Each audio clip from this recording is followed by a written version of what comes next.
Brilliant. Okay, so Gigi, I'm really, really excited to have you on this podcast, and I'm really just would love for you to share your story. I'm just going to pass it over to you and say, welcome, Gigi. Just introduce yourself. And as you share your story, I'll probably just jump in and ask questions, but I can sit here and listen to you all day. So just go with it, and then we'll go from there. Okay, well, hello everybody. I'm Gigi, and I'm strictly speaking a health coach and pain coach. But we were saying this before we started recording. I think that it's very difficult to describe what I do in terms of just being a health coach and a pain coach. I much prefer to say that I'm a professional support system. My career in all of this started in the fact that because I had chronic symptoms that lasted for over 10 years, which ultimately left me bedbound. So this was something that was absolutely transformed my life and changed the trajectory of my life and what I felt that I was capable of doing. But my story actually started when I was really young, when I was around 12-ish, when I was initially diagnosed with Ehlers-Danlos. And this diagnosis didn't actually come at the time because I had any physical complaints, if you will. It was actually the doctor saw me and they said she looked a little bit funny, so we're not going to just let her go. I was very tall and I was very skinny for my age, and I had very long fingers and I was very hypermobile, and so they really wanted to make sure that I didn't have a more serious connective tissue disorder like Marfan's or something else that has more heart. Explain for the listeners what Ehlers-Danlos is, so that just those who don't know.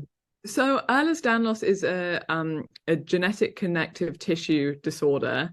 There are different types of Ehlers-Danlos. So I was diagnosed with hypermobility type Ehlers-Danlos.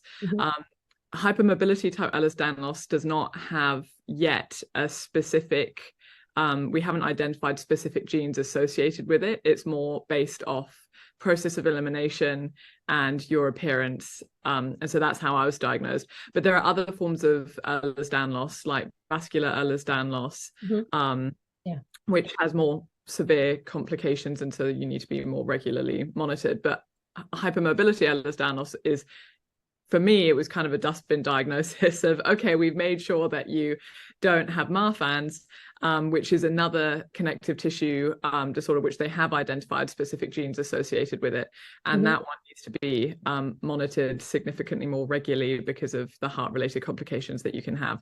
So I was given Ehlers-Danlos type 3, which, to be honest, at the time, I didn't really care about because I wasn't actually struggling with any major problems. This was just a diagnosis that was put on me.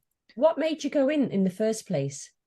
It was just a normal GP just a checkup. And then they sort of said, well, she is looking a little bit strange. And so there was this, I think my mum also just thought she really is growing quite tall and she doesn't put on weight very easily. And so I think that there was a sort of parental decision to just have me checked out for something like that. And so that's how I walked away with this diagnosis, but it really didn't mean a lot. But very shortly after, I actually had quite a severe accident where I severed my Achilles tendon, and it was a bit of a freak accident. And that's around 9 months after that, that's when my symptoms first started appearing. So that was an incredibly stressful time for me. I was told there's a possibility that you've hit your nerve bundle. I mean, words like amputation were thrown around, words like death were thrown around. And at the time, I really didn't think that anything had gone wrong or anything that had happened. I was actually laughing on my way to the hospital, and suddenly I was wheeled in for emergency surgery, telling me that this was way more serious than I thought. And I think that was a huge shock to my nervous system because I wasn't expecting it at all. It all happened so quickly. So my before you're a teenager, right? So still Wow. Yeah. So then I had a very long drawn out recovery because of the nature of the accident. It took way longer than normally in a ruptured Achilles tendon heals. And so I was in and out of casts. My cast was being changed every several weeks. And I was just going in and out of the hospital. And at the time, it was really isolating from my friends at school because I wasn't allowed to go. I was on crutches, and my school put in rules in place, which meant that I couldn't walk with my friends at the same time because that was considered a safety hazard with my crutches. And so really for many months I was completely isolated from my friends, which obviously had profound social implications on me as well. So this was a really challenging period of my life. And about 9 months after that, I started developing my first major, if you could put quote unquote Ehlers-Danlos symptoms, which are not really Ehlers-Danlos symptoms. And this started in the form of POTS. So every time I would sit up in bed, my heart rate would go through the roof. For anybody who doesn't know what POTS is, it stands for postural orthostatic tachycardia syndrome, which basically just means when you change your posture, your heart rate goes up, your blood pressure goes down, although sometimes your blood pressure can go up. And that's really, it's just a descriptive term of what was happening to me. It doesn't really give you any more information than that. But every time I would sit up in bed, my heart rate would go through the roof, my blood pressure would drop, I would feel incredibly dizzy and forget trying to stand up, because then I would just start to feel like I was about to pass out, or sometimes and I've seen clients with POTS as well. It's incredibly debilitating. Yeah, absolutely. Yeah. And that was, again, still whilst you're at school, before your teens, you've had some serious events in your life, just, one after the other. And it just seems, and then suddenly you've got POTS, which just came on, or was that also triggered by anything? No injuries or falls or? No, I think it was, in hindsight, I think it was a delayed response to my accident. So I wasn't one of those people that had these big nervous system reactions directly after incident. They sort of built up several months after, which I think made it difficult in a way to figure out what was going on, because it wasn't this clear cut, the next day this happened to me and I could say, oh, well, 100% this is caused by this. So yeah, this was, POTS really started when I was a teenager. And then I tried to live life the best that I could, but it was really, really debilitating. There were some days when it came to exam revision, I would be rushed into hospital because you have these episodes that feel like you're dying. And my blood pressure would drop, my heart rate would go through the roof, then it would be above 200, and then I would start being unable to regulate my temperature, so I'd be violently shaking, and all these heated blankets would be put on me and I would never be able to be warmed up enough. And then I started developing neuropathy, which was another fun little addition to all of this. So I would have really strange sensations of water being poured on my feet. I would have tingliness or numbness in my limbs. I had a really strange sensation of an egg cracking on my head, and then I would feel what felt like yolk traveling down my head. And then when it would reach just above my eyes, I would start to feel like I was about to pass out, which was very strange in and of itself. When I went to the neurologist, they looked at me like I was crazy. And then I had fatigue. So it was basically one set of symptoms after another. I then got to there was one specific memory that always sticks out when I was developing the fatigue, where my mum, bless her, was trying to make me feel better, and she decided to try and take me out for lunch. And I was so weak I could barely walk across the restaurant floor. And by the time I actually sat down and the food arrived, I was so weak I couldn't feed myself properly. And that was the moment where it's not a normal type of, oh, I'm just tired. It was the only way I can describe it is it really just feels like your cells are not producing energy in the way that they should be. Well, and it was a bit like, kind of shut down, I don't know whether that's what, but with POTS, they usually say it's, from a nutritional perspective, a nutritional medicine perspective, we look at it as a HPA axis dysfunction, a hypothalamus pituitary axis dysfunction. And then that can lead on to, after that, kind of fight or flight. And then there's the freeze, where your body starts to sort of shut down. But can I just ask you, Gigi, how were you feeling all this time? What were you emotionally feeling? You said you were isolated, you were on crutches at school, though, you had to not walk with your friends. What was going on for you, in your mind, in your head? It was a really difficult time, because I think initially people get that sense of relief when they get a diagnosis, because it's an explanation of, oh, thank goodness I understand what's going on. But in my case, that never really happened, because every time I received a diagnosis, it would then be accompanied with this is just because of your Ehlers-Danlos. This is just something that you're going to have to learn how to live with. This is something that we don't really understand very well. And I'm sorry, you've just pulled the short straw. And I had really lovely, lovely doctors, but there was nothing that they could do. It was just, we don't really understand what's going on. And I'm so sorry that this is happening to you. So from an emotional perspective, that is so much to take on, because you're effectively being told that this is something that is lifelong and your symptoms are debilitating. So there was no sense of relief in my diagnoses. It just added to my overwhelm. And there was one time that I was taken into hospital and I was admitted, and it was just before my AS exams. And the doctor came to me and 18, right? Is that about 18, 17? This one when I was 17. This would have been when I was 17. And people who are listening who may not know AS, Yes, exactly. When I was around 17, 16, 17.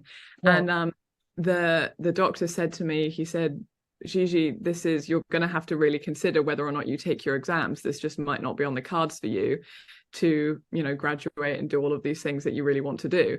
Now, for me, I was very academically ambitious. It's something that I derived a lot of my self-worth in. It was something that I was proud of. And so basically being told the one thing that you think you're good at, you're not sure you're going to actually be able to do it or pursue it in any way. That was devastating. So I was trying to deal with the fact that I, for a long period of time, hadn't been able to socialize with my friends properly. I was then being told that the only thing I'd been able to do okay in my work, I wasn't actually capable of doing. So I was just increasingly thinking, well, what's left for me? What's my role in the world? Yeah. And in that time, what did support group, who was around, your family, your members, did they understand what was going on? Were they, Yeah, I think my greatest support system throughout the entirety of my journey was 100% my mum. She took me to every single doctor's appointment. She was always there for me to cry with. I mean, I cried a lot. It was incredibly difficult. She was always searching to see how she could help me. But then there were other people in my life who really didn't understand. And this is no problem. This is no fault of their own, because from their perspective, here I was as a healthy-ish looking person who was having completely normal blood tests. All the test results were coming back totally fine. I looked okay, in normal range. And then I was saying, I feel so debilitated that I can't do anything. There comes a point where you just, as a family member or as a friend, it's very, very difficult to understand what is going on.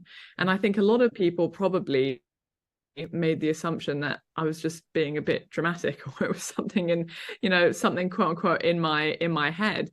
But from my perspective, this just made it so much more painful, because I just couldn't demonstrate enough how real what I was feeling was. And there was no way of proving it, because you're always within a normal range. So I think that my support was very mixed, but my mum really took the baton, and she was the one who carried me throughout all of this. So I did absolutely have the greatest support system in the form of her. It was very, very challenging. But the problem is that my symptoms just kept coming. So I felt like we were just being continuously barraged. My poor mum, every time we would sort of get to grips with the idea of this being my life with one thing, it was then another thing that happened. So she was living a nightmare as well. And there was a time that by this stage, I'd been diagnosed with IBS, fatigue, fibromyalgia, neuropathy. And I had all the tests at the time. The doctors were actually concerned that I was developing MS. So I had all the brain scans, all the blood tests, all CT scans, X-rays. I had been through the absolute ringer with autoimmune conditions, MS, all of these different things, to try and make sure that nothing medically had been missed, and nothing came up. And then my mum herself had her own health emergency. So this was devastating for me, because I had always been the one who had required her assistance, and it was always me having the medical problems. And then suddenly, when it was her, emotionally, I was not equipped to cope at all. It really, really hit me very, very hard. And luckily she was okay. But several months after that, I then developed my next symptom, which was interstitial cystitis, or my next diagnosis. Right. And So this that was was the after your mum had fallen ill or had yes, an yeah, right. Yeah. yeah, Yeah. which in hindsight all makes sense now. Yeah. But it was really awful. It started with what felt like a slow stream when I went to the bathroom, and I kind of just thought, oh, this is a little bit strange, a little bit unusual. And then I thought, I'm just going to monitor it. But then the slow stream turned into urgency. So I would feel once I'd gone to the bathroom, I would need to immediately go again. And so I thought what any normal person would think. And I thought, oh, well, 100% I've developed a UTI. So I took a whole bunch of D-manners, and I was chugging cranberry juice like it was going out of As you fashion. do, as you do. Yeah. And I was trying my best. And then, but my symptoms weren't going away. So I thought, okay, I'm going to be medically responsible, and I'm going to go to the doctor, and I'm going to ask for some antibiotics, because it was getting really, really uncomfortable. But Now, can my I doctor, you just say that's really interesting, with interstitial cystitis, for those who are also listening. I mean, from my experience from clinical practice, is that usually there is no infection, but there's incredible pain. It's, the women have all the symptoms of like a UTI, bladder issues, but generally when they do a test, they don't usually find anything. So I'm just for the listeners, that's what I've experienced from clients. But please carry on. I was just thought I'd add that in just in case. yeah, absolutely. So that was my experience. So I went in, and my doctor, being a good doctor, said, no, we don't give antibiotics unless you've had a culture done, unless you've tested positive So, for infection. So I took the culture, and I was 100% expecting that culture to come back positive. yeah. So I went home, and in the 48 hours that I was waiting, my symptoms exponentially exploded. It was absolute agony, 15 out of 10 agony. Mm, And I wasn't leaving the bathroom at mm, all. So yeah. it was just a really awful experience. I then managed to get back to the doctor, being incredibly grateful for the fact that I was about to be given antibiotics, only to be told by my lovely doctor, who was so wonderfully supportive to me. But she said, Gigi, it's great news. You don't have an infection, so you don't need the antibiotics. Do just a second there. You've got to this point. You've been diagnosed with at least 10 chronic conditions by now. And then, interstitial cystitis, from what I've heard, not experienced, but from clients, it's horrendous, the pain. And then to be, absolutely, before I discovered what interstitial cystitis was, I would have thought, right, there's no way, redo your test, redo the test. You've got to have an infection, because the pain, it's not made up, it's real. And you're now going back to the doctors, and they're saying, oh, great news, you don't have an infection, but yet you've got more pain. Right. Exactly. So I did exactly what your intuition would have told you to do. And I asked for another culture, because I said, you have absolutely 100% got this wrong. There's no way that I don't have an infection. I think I retested for an infection in that period alone about 5 times in the space of 2 weeks. So I was going in, waiting for a culture result, going in, waiting for a culture result. I just couldn't take no for an answer. And then there came a point where I said, okay, clearly your culture testing is not good enough. So I'm going to go to the urologist, and I'm going to then have my urine tested there. So I had a whole bunch of urological testing. You sound like you were determined. You sound Yes. like a determined person. Like, you didn't think, oh my God, that's the end of the world, and just collapse at home and kind of just give in. By this time, you're just thinking, okay, where do you go with that? Your doctors, and then you think, okay, no, I'm going to go and see a urologist. To me, I hear like a fighter, fighting spirit there. Is that 100%. And the thing is, not only am I in life generally a naturally perfectionistic, driven person, but the stakes were so high in this situation that I couldn't give up, because the symptoms were so severe. I couldn't have coped like that. And you're looking for, there's got to be an answer, right? There has to be something. I couldn't understand how my symptoms had started over the course of a week, and how I had gone from, occasionally everyone had a UTI. I had UTI in childhood. but how I'd gone from a healthy bladder. I never really thought about my urological processes before. And now I was in debilitating, life-changing pain that I couldn't cope with. And I was being told that there was no obvious cause for it. Yeah. So even when I went to the urologist and I had all those tests done, everything came back as clear as it should have come back. Yeah. And at that time, I then went back to my original doctor and she said, "Geez, we've done everything at this point. We're going to have to give you the diagnosis of interstitial cystitis." Okay. And she then said, I mean, her being as lovely as she was, she said, "I just want to let you know that it won't always be this bad, but this is something that is a chronic condition." Mm-hmm. And again, being told you have another chronic condition was unbelievably triggering for me. Mm-hmm. I couldn't understand it. And with this one, I think there was some part of my brain that just put its foot down. I couldn't accept it. I could not accept how suddenly I had got another chronic condition. And I remember sobbing to my mum saying, I don't understand how I'm so unlucky. How is it that I have so many incurable conditions? What are the chances of that being the case? Yeah. Now, the chances are actually nil, statistically speaking, and that was the situation, but I just didn't know it at the time. So I went down my interstitial cystitis rabbit hole. By this point, I was, interested in careers in research, and that was what I was doing. And so I just went onto Google Scholar and I was researching about interstitial cystitis and checking the most recent papers and then researching again. Yeah. And when you look on those papers, it is absolutely horrifying. The only things that you read are, we don't know what causes it. The treatment options are no better than placebo. And there have even been cases of people removing their bladder and their symptoms haven't gone away.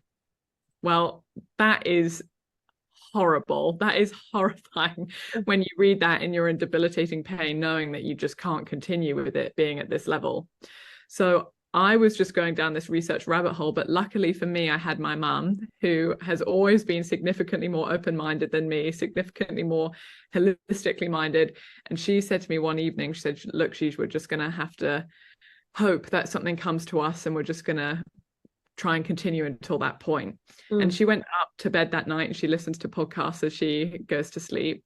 And she found a podcast called The Cure for Chronic Pain. And it was really about how chronic conditions can be caused by nervous system dysregulation, and talking all about the mind-body connection, which is something that I had never really considered before. And she spent the entire night listening to almost every single testimonial at the time that existed about people who were just as similarly severe as me, people who had the same conditions that I'd been diagnosed with, and people who personality-wise sounded incredibly similar to me, and how they had all made these incredible, wonderful recoveries.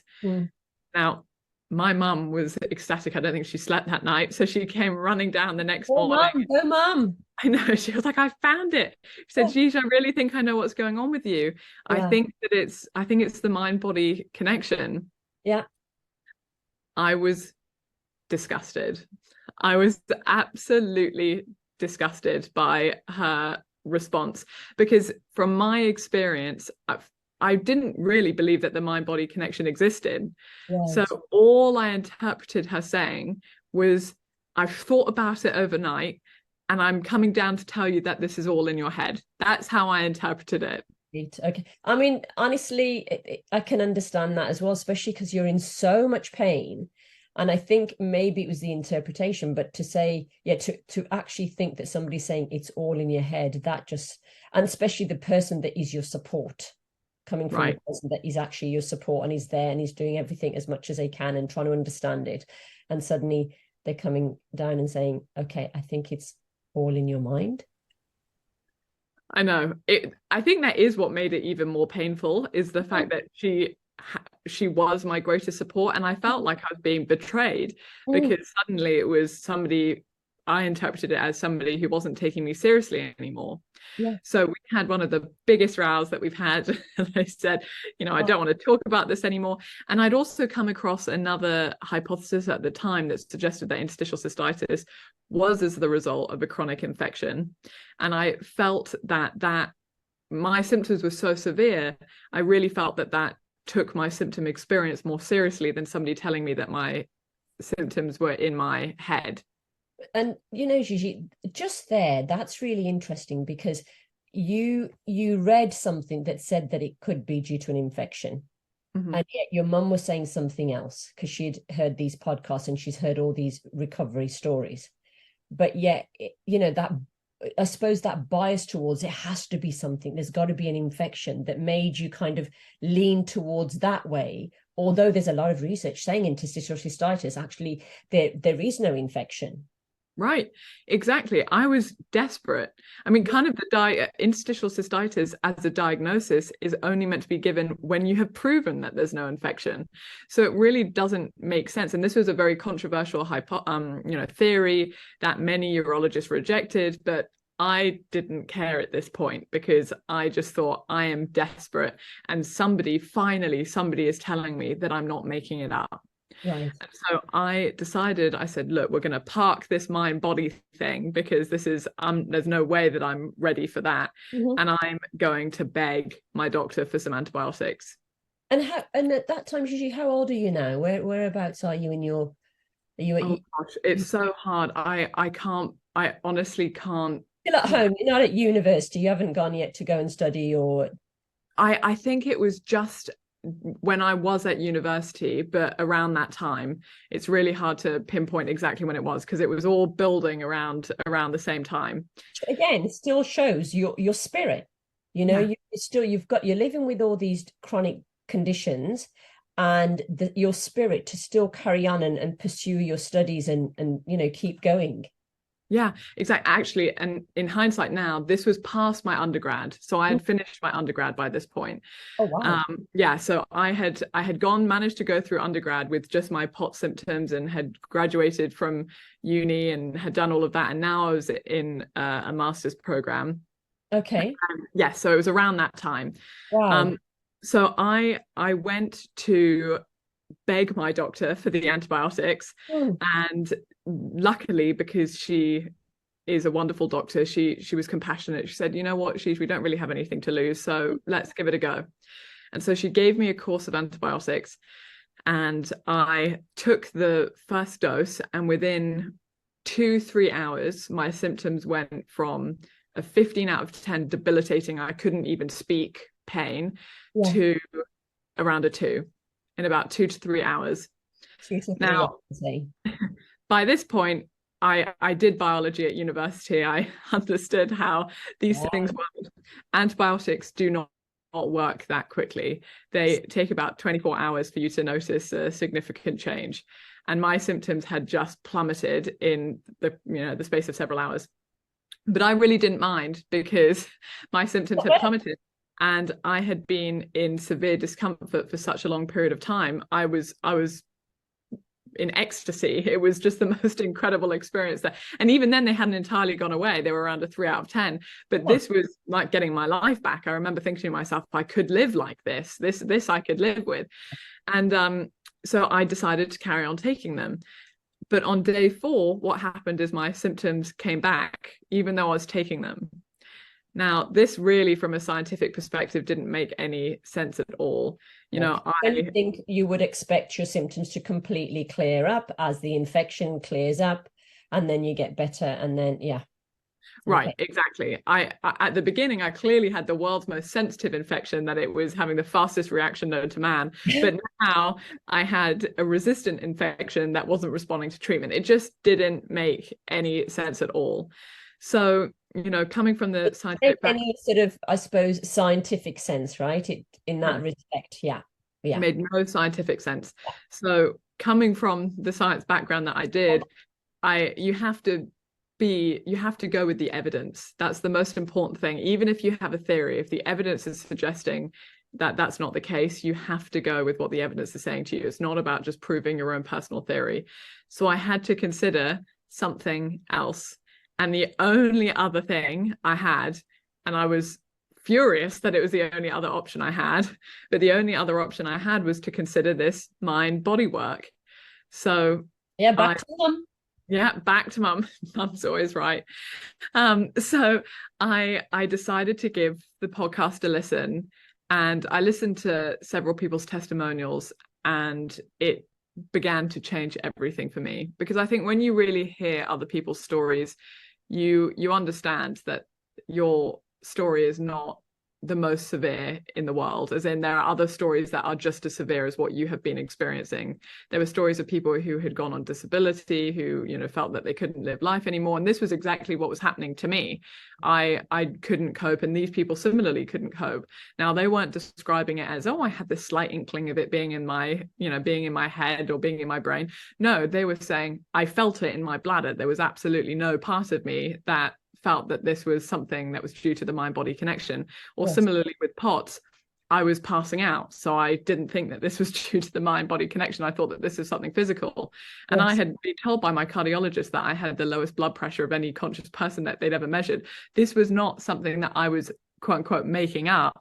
This was something that was real. So I really needed to know that this could result in real observable changes, which Yeah. it can. Yeah. And also, Gigi, I suppose, you know, listening to those stories, you know, knowing that there are other people, you're not alone. Yeah. You know, that must have been in itself some kind of, you know, a process of healing. And it's like, oh my gosh, there's other people who understand. Absolutely. And I think when I all I could do at this point was do a deep dive, because that's all I knew how to do. And I discovered the work of Professor Howard Schubner, Yeah. who completely transformed my life. Mm. And he wrote a book called How to Unlearn Your Pain. And I bought this book and I read it. And within the first chapter, he listed every single diagnosis that I had ever been given. Yeah. And the moral of the book, or the moral of the story, was here is all the science of why you're experiencing your symptoms, and you are going to be okay. You are 100% going to be okay. When I think back to reading that book became my lifeline. Yeah. It was the most incredible gift that anybody could have given me. Yeah. And it completely changed my life. It changed the trajectory of my life.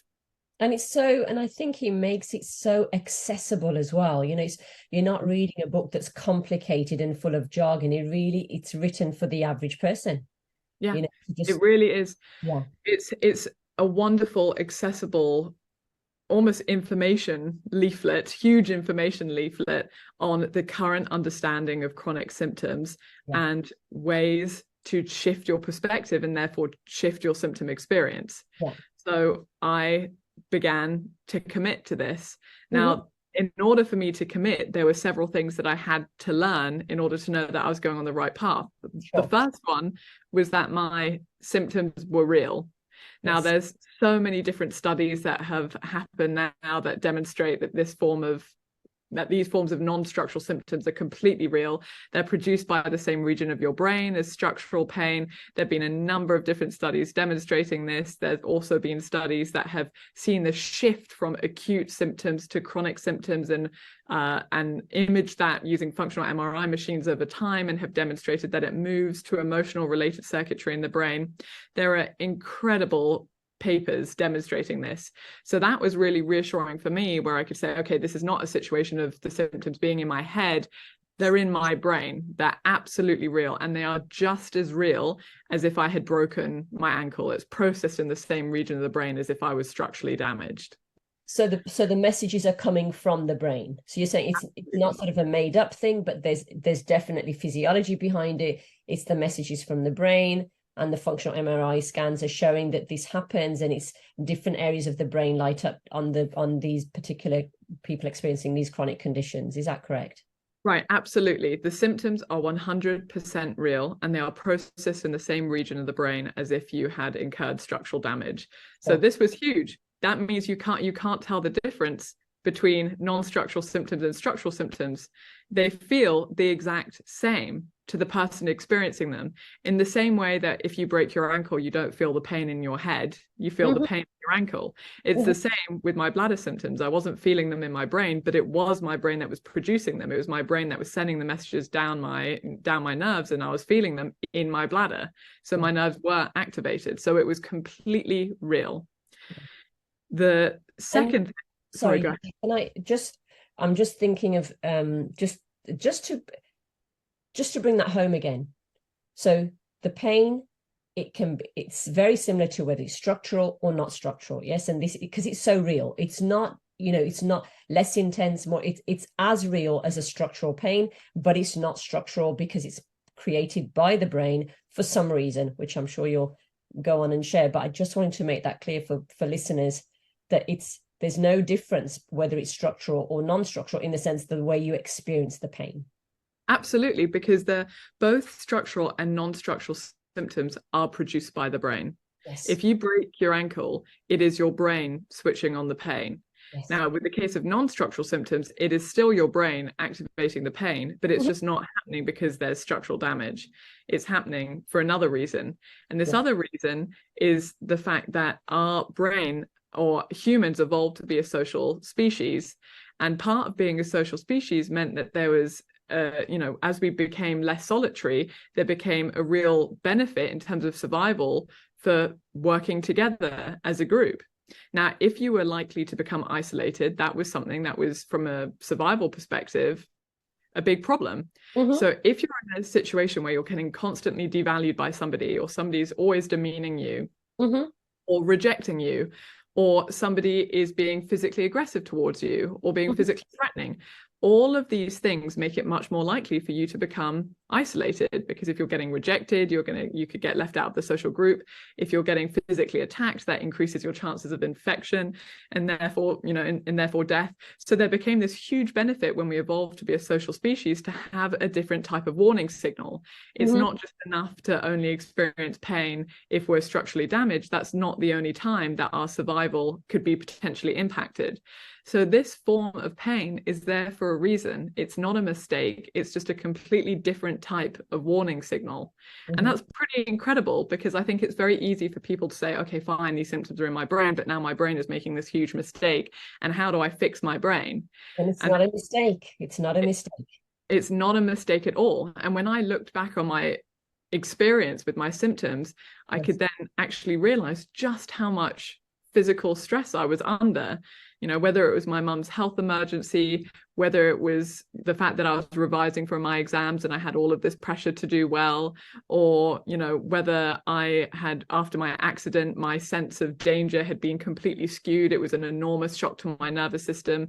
And in that time, I had been told, you were really lucky to survive. So in that moment, I had sort of understood, my unconscious brain had processed that as, you don't know when you're in danger or not.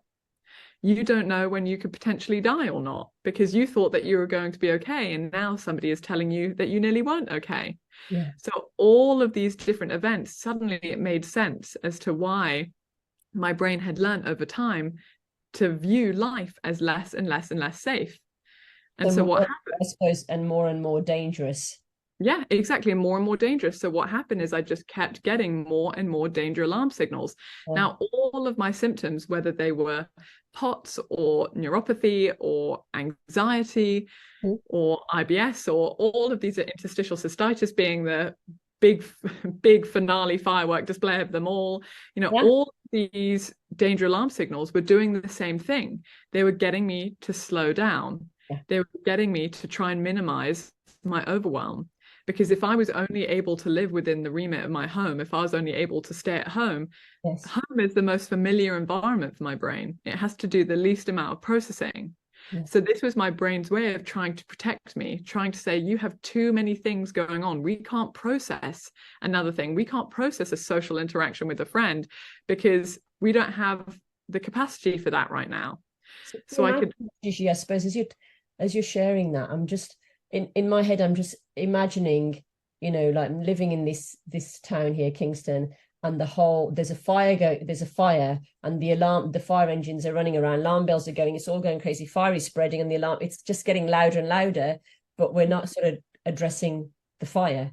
We're just kind of looking around where, just kind of not really going to where it's all starting, what's the kind of the root cause, I suppose.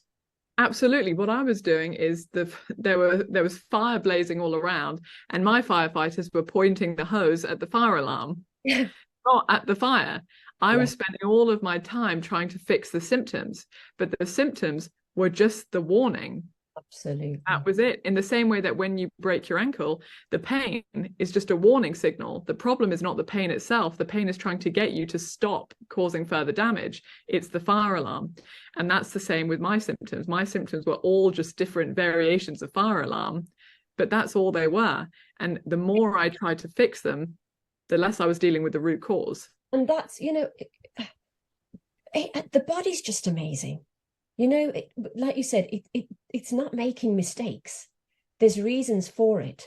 And these reasons aren't, oh, you've got a magnesium deficiency or you've got a sodium, like your POTS. Because, I mean, there are certain things as a practitioner we use for POTS, but whilst we work on the underlying issues, which POTS is now really well known to be a kind of a mind-body connection thing. And we look at it as a HPA axis issue. But, I think one of the messages is that your body is not going wrong, right? Mm. It's actually sending you, it's communicating all those chronic illnesses, those symptoms are communicating to you saying, please, can you check in on me? Can you just listen to me in here? This is all very dangerous for me at the moment. I can't, it's overwhelm. And I think that's kind of the society we're kind of sort of living in at the moment, so much overwhelm. Absolutely. Our brains are not equipped to deal with the sensory information that we are being bombarded to in this day and age, whether it's social media or just going out and having all the car noises. I mean, just the sheer amount of sensory overwhelm that we're constantly being bombarded with can, for many brains, when we're not actually looking after ourselves, particularly when we're not actually taking the time to reduce our own internal emotional barrel, it can just result in symptoms happening a lot sooner than they otherwise might have done back in our evolutionary past. So it's about being compassionate with the fact that our brains are doing the best that they can. Yeah. They're Yeah. doing the best that they can. They're not making a mistake. But similarly, we're not really helping out. We're just often fueling the fire. So this is how we get stuck in the chronic symptom spiral. Is these symptoms are inherently designed to be short term. They are not designed to be long term, in the same way that when you burn your hand on the stove, the pain doesn't switch on and then last forever. Yes. No, it goes away as the injury heals, as the need for it goes down. Mm-hmm. The problem is when we get these types of chronic symptoms is the predator, if you will, never leaves, because we get the diagnosis, then we get the overwhelm with the symptoms. We don't understand what's going on. So we get more overwhelmed and more scared. And so the brain needs to activate the danger alarm signal again, even more. So we then just get stuck in this cycle of overwhelm, which is why non-structural or neuroplastic symptoms can often be more severe than structural pain. So you just said non-structural neuroplastic. Now I'm just very mindful. I'm familiar with neuroplastic, but can you just share what suddenly you've said non-structural, then suddenly you use this word called neuroplastic. Can you just explain neuroplastic, please? Yes, so non-structural symptoms are the idea that these symptoms are arising in the absence of any structural damage. And neuroplastic is another way of saying this. It's about saying that these symptoms are derived because of learnt neural pathways in the brain.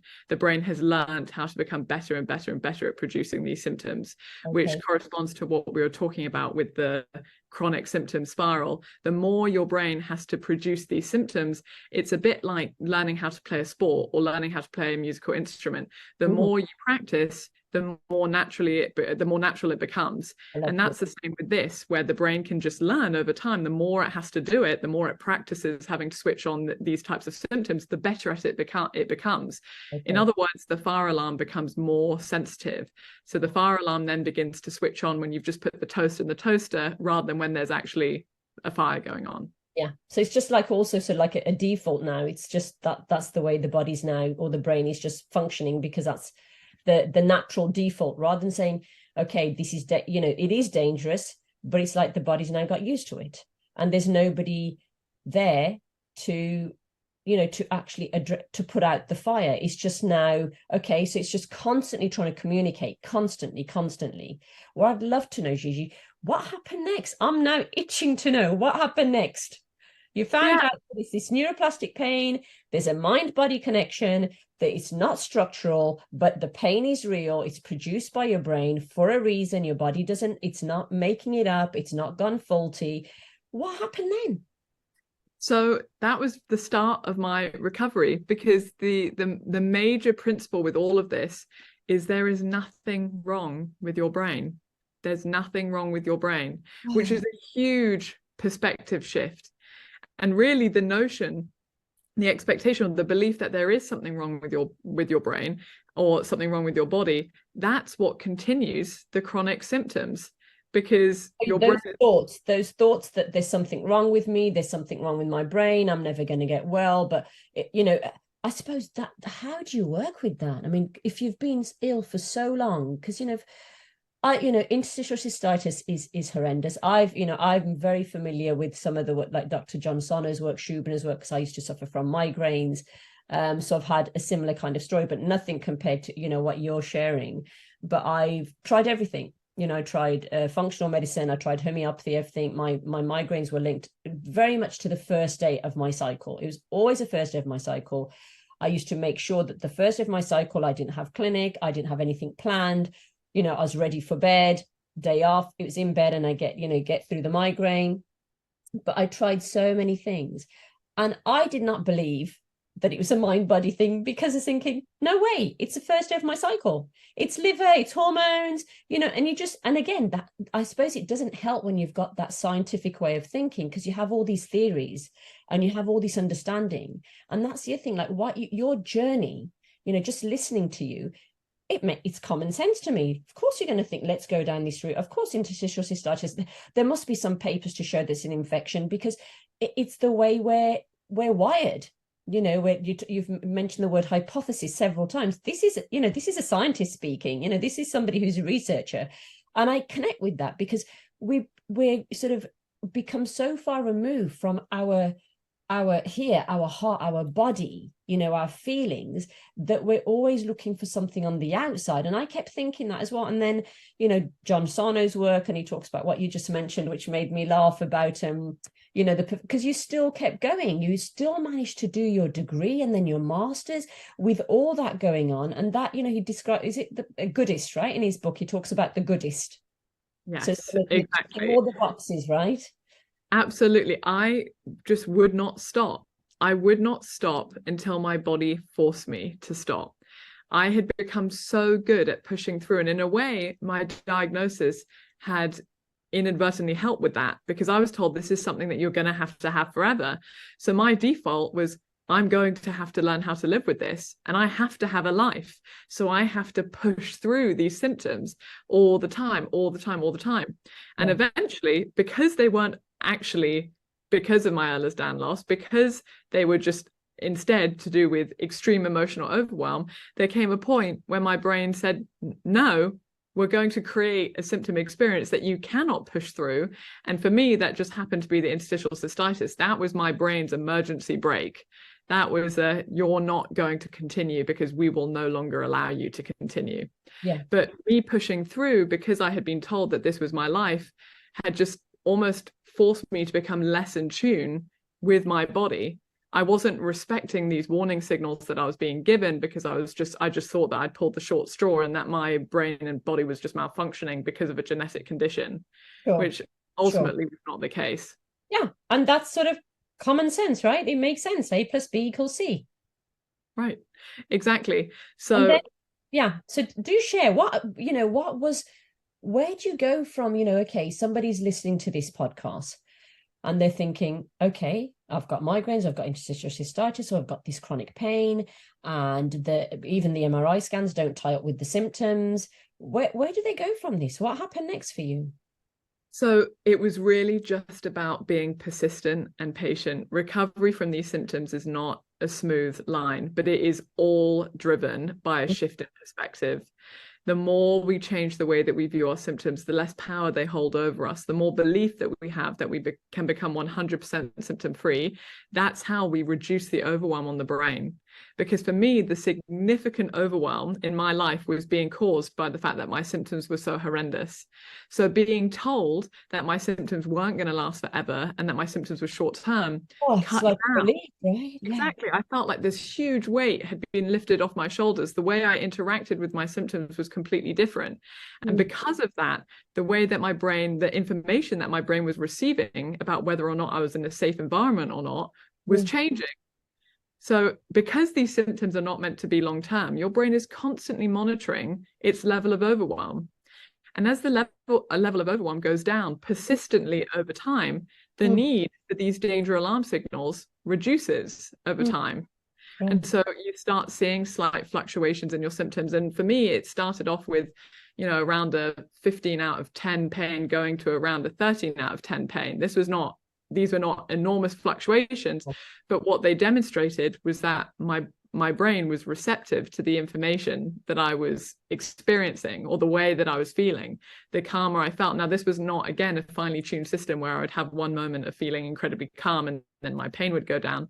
For me, my brain was not as finely tuned as that, but it was just as I was persistently feeling calmer and less reactive towards my symptoms, I noticed these fluctuations that had not happened previously. And then that in and of itself then made me feel more comfortable or made me feel more confident in the situation. And so again, it was just this gradual process over time.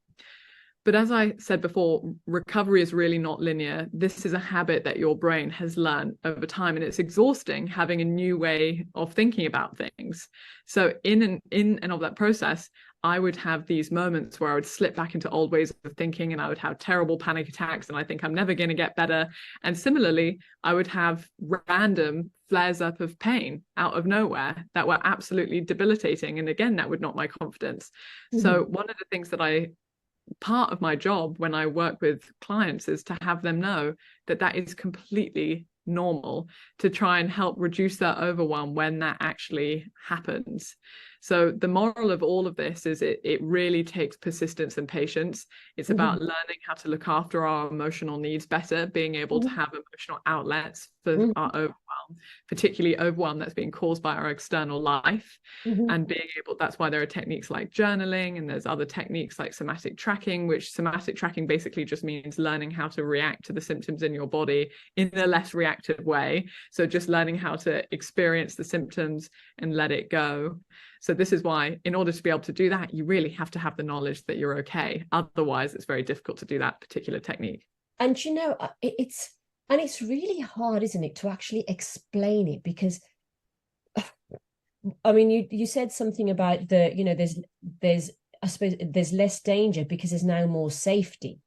And what is that safety, Gigi? Because if there's less danger, then it's like you've got now more space to, I know it sounds a bit out there, but more space to just be, to kind of let the brakes, like let the car do its thing, like the brakes and the pedals and the gas, rather than have the gas down all the time or put the brakes down. It's like just finding that equilibrium, but that equilibrium still needs, it takes time. Is that right? Is it, It just takes time. Our bodies have been in chronic fight or flight for in some cases decades, and it's not because the nervous system is stuck there. Yeah. It's because all of the information that we've been receiving suggests that we should be in fight or flight. So it takes a little bit of time to view things from a different perspective and to allow our nervous system and our brains to react accordingly. So it's a very difficult process to describe because everybody's journey is completely different. Everybody will have their specific fears or their specific doubts about their specific symptom experience. And my job is to help work through that in an appropriate way to help reduce the overwhelm. Because this is an overwhelm alarm signal. And if we just slowly chip away at the overwhelm, the alarm signal goes down. That's the basic principle behind all of this. Now, in everybody's life, there are going to be different sources of overwhelm. So we can't give a hard and fast rule about these are the techniques that we do to help reduce overwhelm, because they're entirely personal to that person's situation. So instead, it's much more of a process either of self-discovery, of trying to find out those bits, you know, within your own life that are causing that overwhelm, or having somebody to help you in that journey if it all feels too overwhelming to do it by yourself. Yeah. But that's really what the process of recovery is learning to trust your intuition more, learning to enforce boundaries that you feel need to be enforced, and just taking care of yourself in that way, showing yourself some love and compassion. And you know, I suppose, how does somebody who's been in so much pain and maybe in an environment that isn't really suitable, they may be in a job or in a relationship, in, you know, living in an environment that's not really, not in inverted commas, safe, how do they find that self-compassion and that safety? What, I know it's very different for everybody, but is there, you know, what do you feel for you was, I mean, right now, for example, you know, I'm sure the average person would say, so Gigi, are you completely cured? You know, it's, you know, because that's what we expect, don't we, in Western medicine, or anybody, or even clients that I see. It's I'm coming with a condition. B, my goal is to be completely cured. Now, I really believe, and I think so many of us do, that it's it's why do we fall ill in the first place? You know, there's a journey here now, without becoming spiritual or philosophical. A lot of us are have become kind of disconnected with who am I? What do I want in life? What makes me sing? What makes me dance? What makes me happy? You know, some of us are sort of get up, go to work, come home, cook the dinner, put the kids to bed. You know, and then suddenly migraines, whatever, you know, all these sort of chronic conditions. But where does a person start? If somebody's listening to this podcast, people are listening to this podcast, where can they start? Do you recommend any material they could read? Do you recommend any, you know, I don't know whether it's breath work, meditation, yoga, I don't know. I'm just throwing it at you. I know what works for me, but that's for me. And I know but what kind of, I don't know, modalities could they do at home that are free, that, you know, doesn't involve costly exercises? Yeah, so I think in terms of just understanding the information is power when it comes to this. Understanding that you're really okay is so important. So the two books that I always recommend are Howard Schubner's How to Unlearn Your Pain and Alan Gordon's The Way Out. Okay. I think that those are How two. to Unlearn Your Pain and Alan Gordon's The Way Out. So, do you know, it's interesting because the Way Out book is on a compulsory book reading list in year one. So I didn't even introduce myself at the beginning, but you know, Kushmark, who's the founder and principal of the New School of Nutritional Medicine, and we actually run a school where Gigi kindly came in on Sunday and shared her testimony, and then did a whole I think an hour and a half or something of question and answer time. And it was, I mean, I didn't manage to sit in, I was teaching at the same time, but I think, you know, for us now in the future, as 21st century practitioners, we need to be aware of this. We need to also be aware this is science. This isn't just woo-woo. This isn't just like, you know, sort of out of the ether. It is proven, and neuroplastic pain does exist. And I think, and so Howard Schubner's, not Howard Schubner's book, but Alan Gordon's book is a great read. And I love it. I love it. I'm not saying, but I do find it still, the book, not, you know, the book itself seems a bit prescriptive to me, because I've had a few clients who've read the book and then they go into that, right, going to do this, then I'm going to do this, and then I go, and it's like, it becomes another to do, like another thing to tick off the list. And it's like, it's not about a list. It's not a, can you explain that a bit? Have you experienced that? Do you see that? Because of course, everybody's instinct, because the reason why they're seeing me or they're seeing you is because they want their symptoms to go away. So every discussion, every book that's about pain, or every discussion that they have is with the intention of fixing their pain. But the biggest gift that we can give is to try and, instead of fix the fire alarm, which isn't broken, it's about trying to steer them to reducing the overwhelm. So I always say the metric of success when it comes to a technique, or, you know, prescriptive journaling or somatic tracking or any of these, or mindfulness or meditation, the definition of success, or the metric real time, it shifts your symptom experience. It's not that at all. It's how it makes you feel. Do you feel like it made you less overwhelmed? Did you feel calmer after having done it? That's how we know if it's tackling the fire or the fire alarm. We're trying to focus on the fire. So with all of these different techniques, if somebody says to you, I did this technique and this is what worked for me, we then can feel like a failure if we don't notice a big difference straight away for us. And then that can delay our own recovery, because what's it doing? It's adding overwhelm. So the metric of success, obviously, in the long term, is for your symptoms to go away. But in order to allow that to happen, we have to focus on reducing the overwhelm. So there are so many different techniques that we can give a go, whether it's yoga, mindfulness, meditation, somatic tracking, journaling, all of these different things. I'm just throwing out a multitude of different self-care techniques, but that's it. They're self-care techniques. They're not techniques to do with fixing symptoms. They're techniques that every human should be doing to take care of themselves if it makes them feel better. Sport, that's another one that can make people feel fantastic when it can reduce that overwhelm. So this is just about finding what your passions are, not because somebody is telling you that it's going to fix your symptoms.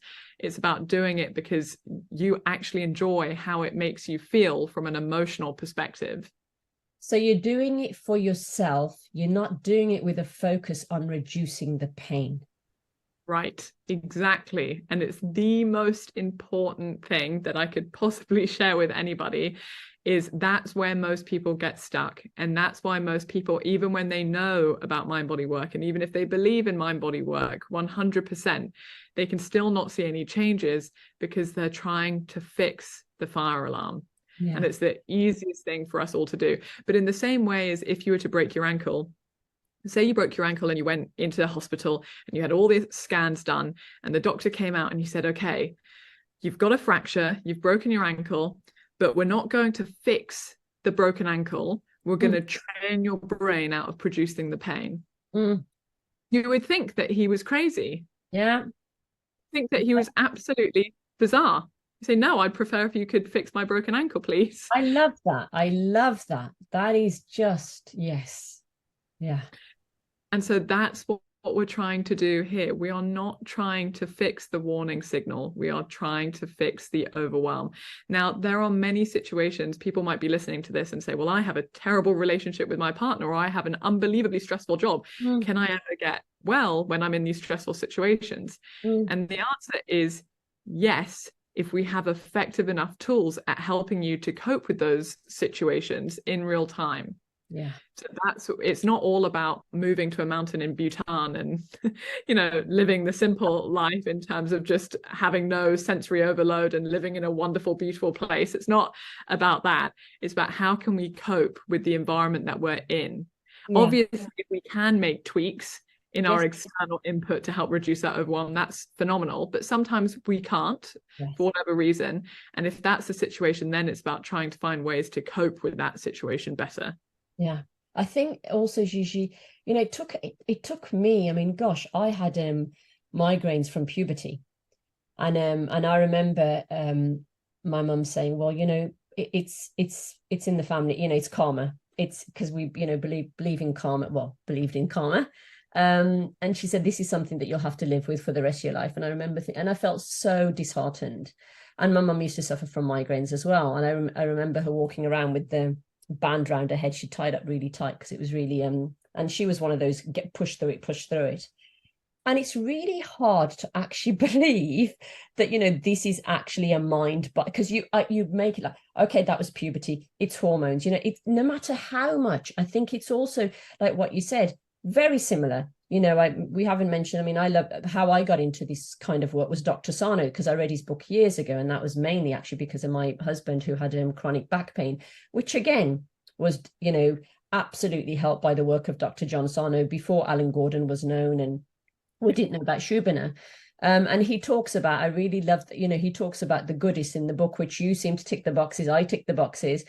And it's really hard to actually believe that, and until you get to the point that you say, okay, this is not structural, it's neuroplastic, that it's quite hard to make that shift, because you're where you are now because you've lived this experience. You've gone from one extreme, and now you're at this place where you are now supporting others, as you called yourself, a professional support system. in how to work through where they're at. So you're not giving them the solution. It's because at the end of the day, it's the client that's working, their solution is in them, and you're just kind of being that, sort of that their sidekick in a way, I suppose. But it's amazing. I mean, what you've shared is just, it really is mind blowing. And I just hope that people have, listened to this podcast will, sort of think, see, because it's a paradigm shift as well, isn't it? It's kind of takes a big step to kind of see it from, okay, this is not just my body going wrong, but actually that I can be healed from this, and knowing what is structural pain and what is non-structural pain. So making sure that, they know the difference. So my question is, where do they find you? And are you taking on clients at the moment? I know you're very busy, but Yes, so I am. The website, my website is www.thepainpractitioner.com, and people can email me directly at info@thepainpractitioner.com. And if you want a little help along the way, I'm always here. I know how difficult it can be trying to traverse this alone, because I had my mum, and she really was my professional support system. But it can be a really difficult road to navigate, trying to figure this out, trying to work out if this is what's going on with you and all of these different things. And I very much utilize Howard Schubina's approach. I was trained by Howard Schubina, and so his work is how I work with my clients. But brilliant. yeah, that's the way. Well, I really appreciate, I mean, I'm really excited because I just think, you just doing that, we integrate the coaching aspect at the New School of Nutritional Medicine as well. And the coaching side is really, it's not, again, I think sometimes coaching is also misunderstood. I think the old school was, it's all rah, rah, rah, you've got a goal, let's achieve your goal. And, as David calls it, he's one of the coaching team at the school, he calls it the preferred scenario, because otherwise, it's just like, and it's about that space, and the person, in the belief is that the individual has the answer in them, but believing that, I laugh about it because Dr. Montessori, all those years ago, and she set up the Montessori schools, she always believed that children knew, that they know what to do, they know they knew how to, she'd give them all these beautiful glasses and teapots, and they knew how to pour it without spilling it. She said if they're allowed to do it, they know how to do it. And I think sometimes that's kind of not beaten out of us, but we sort of that self-belief and the belief in the body to heal and be able to do that, sort of, we lose that somewhere along the way, and we become so focused on other things, other external things. So but I really, really appreciate your time, and really have enjoyed hearing your story, and the fact that you are where you are now, right, and you're helping other, supporting others with how you had got that support. So thank you so much. Oh, well, thank you. I've loved speaking with you as always. Thank you.